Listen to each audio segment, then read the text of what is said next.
Good morning student. Welcome to online class. In today's class we will discuss about the mutual induction. Then first is mutual induction. It is the property of two coil by virtue of which each oppose any change in the strength of current flowing through the other by developing an induced EMF. ਤਾਂ ਇਸ ਦੇ ਵਿੱਚ ਕੀ ਕਹਿੰਦੇ two coils ਦੀਆਂ properties है कि अपने कोल अगर एक कोयल ਦੇ ਵਿੱਚ ਕਰੰਟ ਚੇਂਜ ਹੋ ਰਿਹਾ ਤਾਂ ਉਸ ਦੇ ਨਾਲ ਆਪਣੇ ਕੋਲ ਕੀ ਹੋਏਗਾ ਜੋ ਦੂਸਰੀ ਕੋਇਲ ਉਹਨੂੰ ਅਪੋਜ਼ ਕਰਦੇ ਉਸ ਦੇ ਆਪੋਜ਼ਿਟ ਚੱਲਦੀ ਹੈ ਕਿਵੇਂ ਚੱਲੇਗੀ ਬਾਈ ਡਿਵੈਲਪਿੰਗ ਐਨ ਇੰਡਿਊਸਡ ਈਐਮਐਫ ਅਗਰ ਆਪਣੇ ਕੋਲ ਫਸਟ ਦੇ ਵਿੱਚ ਕਰੰਟ ਚੇਂਜ ਹੋ ਰਿਹਾ ਤਾਂ ਦੂਸਰੇ ਦੇ ਵਿੱਚ ਆਪਣੇ ਕੋਲ ਈਐਮਐਫ ਪ੍ਰੋਡਿਊਸ ਹੋਏਗੀ ਜੋ ਆਪਣੇ ਕੋਲ ਕੀ ਅਪੋਜ਼ ਕਰੇਗੀ ਕੋਈ ਵੀ ਅਗਰ ਕਰੰਟ ਦੇ ਵਿੱਚ ਚੇਂਜ ਆ ਰਹੀ ਹੈ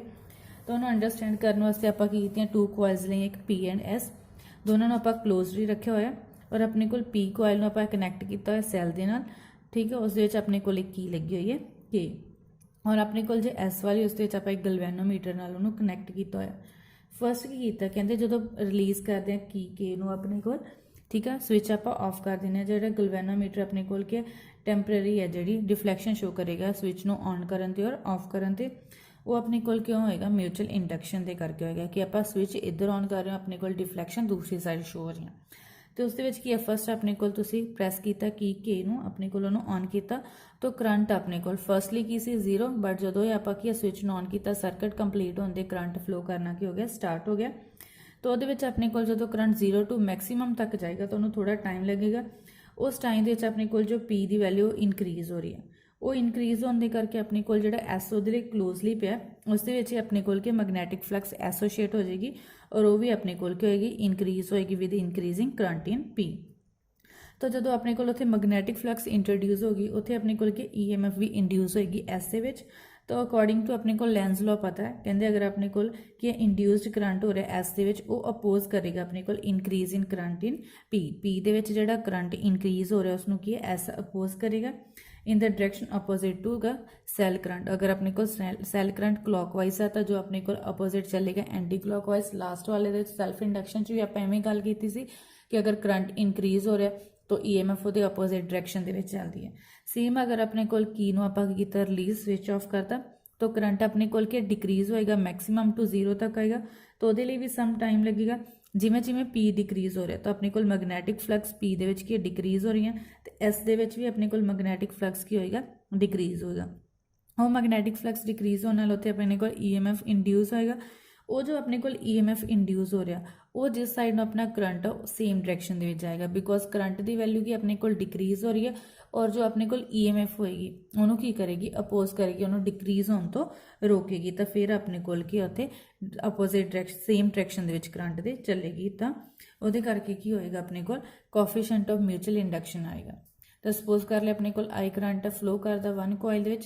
जो फाई अपने को total amount of magnetic flux होगी link with all the turn of neighbouring coil तो अपने को फाई जो अपने को मैगनैटिक फ्लक्स आ रही ने नेबरिंग कॉइल तो अपन पता phi directly proportional to current current के अपने को वैल्यू इनक्रीज होना मैगनैटिक फ्लक्स इनक्रीज होता डिक्रीज होते कि होंगे डिक्रीज होएगी मैगनैटिक फ्लक्स प्रोपोर्शनैलिटी हटाया अपने को एम अपने को कॉन्स्टेंट प्रोपोर्शनैलिटी था उसनों बोलता coefficient of mutual inductance of two coils suppose कर ले अपने को I1 है तो फाई इक्वल्स टू M/1 और M इक्वल्स टू क्या आएगा फाई आएगा तो दस उतो अपने को कोएफिशिएंट ऑफ म्यूचुअल इंडक्टेंस की डेफिनेशन आएगी तो उस उन्होंने की किया coefficient of mutual inductance of two coil is numerically equal to amount of magnetic flux link with the one coil when a unit current flow through the neighboring coil तो कहते अपने को टू coils ਦੇ ਵਿੱਚ magnetic flux अपने को equal होएगा ठीक है न्यूमेरिकली वन coil ਦੇ ਵਿੱਚ अगर अपने को यूनिट करंट फ्लो करता किसी दूसरी coil ਦੇ ਵਿੱਚ तो EMF इंड्यूस्ड हो रही neighboring coil ਦੇ ਵਿੱਚ ਉਹ अपने को equals to minus d∅/dt phi की वैल्यू आप पुट की एम अपने को कॉन्स्टेंट है और अपने को आई चेंज हो रही है विद रिस्पेक्ट टू टाइम तो आप लिखा इक्वल्स टू -m di/dt इतने सपोज कर लिया अगर अपने को di/dt 1 then equals to -m और m equals to -e तो कोएफिशिएंट ऑफ म्यूचुअल इंडक्टेंस की सेकंड डेफिनेशन क्या है कहते coefficient of mutual inductance of two coil is equal to EMF induced in one coil when rate of change of current through the other coil क्या होगा अपने को unity होएगा तो कहते अपने को इंड्यूस्ड EMF होएगा अपने को म्यूचुअल इंडक्टेंस इक्वल जो अपना करंट क्या होगा change in current with respect to time 1 होएगा और यूनिटी होएगा ऐसा यूनिट अपने को एम दे म्यूचुअल इंडक्टेंस में हैनरी है तो फिर अपने को हैनरी की डेफिनेशन क्या है coefficient of mutual inductance of two coils is said to be 1 Henry when a current change at the rate of 1 ampere per second in the one coil induced an EMF of 1 volt in the other। ਤਾਂ ਕਹਿੰਦੇ ਆਪਣੇ ਕੋਲ 1 Henry mutual ਇੰਡਕਟੈਂਸ ਹੋਏਗੀ ਅਗਰ ਆਪਣੇ ਕੋਲ first ਦੇ ਵਿੱਚ ਕਰੰਟ ਜੋ ਚੇਂਜ ਹੋ ਰਿਹਾ 1 ਐਂਪੀਅਰ ਪਰ ਸੈਕਿੰਡ, ਇੱਕ ਸੈਕਿੰਡ ਦੇ ਵਿੱਚ ਆਪਣੇ ਕੋਲ 1 ਐਂਪੀਅਰ ਕਰੰਟ ਹੈ ਜੋ ਚੇਂਜ ਹੋ ਰਿਹਾ ਔਰ ਆਪਣੇ ਕੋਲ ਇੰਡਿਊਸ ਕਰਦਾ EMF ਆਫ 1 ਵੋਲਟ। ਦੋਸਤੋ ਆਪਣੇ ਕੋਲ ਕਿਹਾ ਗਿਆ ਜਿਵੇਂ ਸੈਲਫ ਇੰਡਕਟੈਂਸ ਦੇ ਵਿੱਚ ਗੱਲ ਕੀਤੀ ਸੀ 1 henry equals to 1 weber upon ampere, ਤਾਂ ਉੱਥੋਂ ਆਪਣੇ ਕੋਲ ਇਕੁਅਲ ਆਉਂਦਾ ਸੀ 1 ਵੋਲਟ ਸੈਕਿੰਡ ਪਰ ਐਂਪੀਅਰ ਆਪਣੇ ਕੋਲ ਆਂਸਰ ਆ ਜਾਏਗਾ।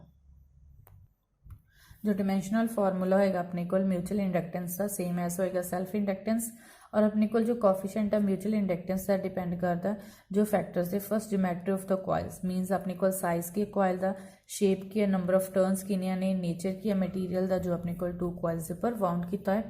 Second distance between two coils close अपने को कॉइल्स है जो अपने को किन्ने क्लोज ने जो अपने को सैपरेटली ने। Third relative placement of two coil same distance के नाल रैलेटिव प्लेसमेंट कि उन्होंने आप किस तरीके के नाल उत्थे सैट किया होया कॉइल्स उसके उपर भी अपने को जो म्यूचुअल इंडक्टेंस है वो डिपेंड करेगी। और तुहाडे कोल जो नैक्सट आ रहा है